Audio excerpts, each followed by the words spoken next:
This video isn't going to be about the Ava Tyson situation itself, because there have been so many videos made about the situation, and I'm pretty sure everybody's seen the obscene amount of evidence there's been over the past little while, and I gotta say, I've seen it, most of it, at least at this point. It's all awful and horrible and any other negative word you could think of. It's disgusting to see. This video, however, is going to be about a big problem about YouTube that I believe this whole Ava Tyson situation has kind of shown a light on, which I think is really important, to be honest. I'm sure you guys have noticed it over the last little while. It seems like, especially within the past couple of months, every single YouTube creator is getting canceled over talking to someone inappropriate or having inappropriate actions or conversations with a minor. It just seems like everybody's getting exposed. Dr. Disrespect, Cody Ko, Ava Kris Tyson, and I believe there was someone else in the mix in there as well. If there's one thing that all of those controversies have in common, it's that they all share an abuse of power. YouTube's biggest problem. Now, if you think back to the days of what YouTube was about in the beginning, say when 2006 came around and they just started the website, it was about making videos. It was about you, the creator, the camera, your audience. It was all about that audience and creator connection. The problem is, as you grow and you get more subscribers, you get a ton of money in your bank account, you get more growth, this is really where shit starts to hit the fan, especially with this fan and creator connection, it seems like. Because it almost seems like you have these people in these very powerful positions and all of a sudden they think they can do whatever they want. They think they can get away with anything. Almost like they're invincible in some messed up way or another. And I think the Ava Tyson situation has really shown a light on that, because they were not an employee, they were more or less one of the faces on the MrBeast YouTube channel, which is now currently the biggest YouTube channel on the platform. And I think this problem, especially over the last 2 months, has become more noticeable than it ever has been. But the weird part is, nobody's talking about it. I mean, you go on Twitter, you have people recognizing that this is a problem. Everybody's commenting like, why does it seem like every creator is a pedophile? Or, for example, creator, try not to talk to minor aged person. Impossible challenge, you know, that type of shit. So very clearly, everybody's aware that this is a huge problem on the YouTube platform. And even though there are probably millions of creators out there making YouTube videos, and statistically speaking, this is such a small amount of people, problematic people, that are causing this situation, it's still something that's, I think, is worth noting and talking about and at least bringing attention to, because it seems so common in this day and age. And, you know, if you look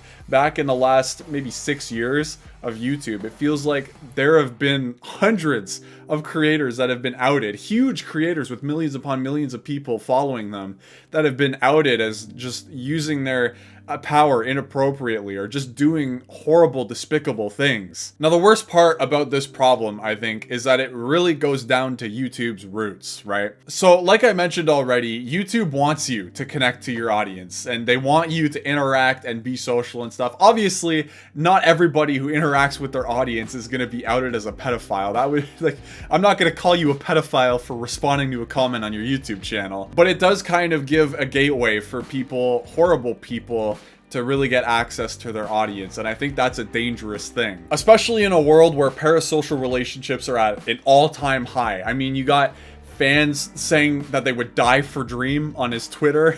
Like, why does that exist? Why is that a thing, you know? And I think as a YouTube creator, I think some people just aren't fit to handle that type of attention. I think, honestly, in general, people probably aren't built to handle this much attention. Famous, celebrities, you know, anything like that. So when you give someone in a position of power who thinks they're invincible and deep down has no morals or is an absolutely horrible human being, they're gonna take advantage of it. That's not a surprise. Especially when YouTube outright encourages these types of people to kind of comment and interact with their audience. You know, it's a dangerous combination. It really is. I don't want to say it's like a drug addiction, because honestly, I don't really think it is at its root core, but I think the general concept of it is the exact same. You know, you start up here, you're right at the top with your YouTube audience, you have a little core, you're happy as can be, and then as you get more famous and get more followers, you start to spiral down this little hill of just power, and, you know, you kind of,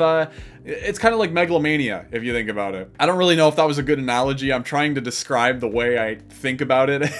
Sorry, I'm terrible at it. I'm trying my best list here. But obviously the worst part is you get actual victims of these people. You get people that go through horrible things like being groomed, being blackmailed. You really get some awful, awful shit. And I feel for every single one of the victims out there, because nobody should have to endure that, especially people who are down on their luck in life. I almost feel like YouTube has become a dangerous place for people, which is sad to say and see, because I remember, again, YouTube back in the day, it was all about just community and connection and all that. And now it seems like there's some people out there that are just using it as a gateway to getting power, money, and just taking advantage of people. And that's just awful, man. That's not to say that you're instantly going to be sucked into a relationship with one of these people if you start a YouTube account, or if you start making YouTube videos, you're going to instantly become one of these people.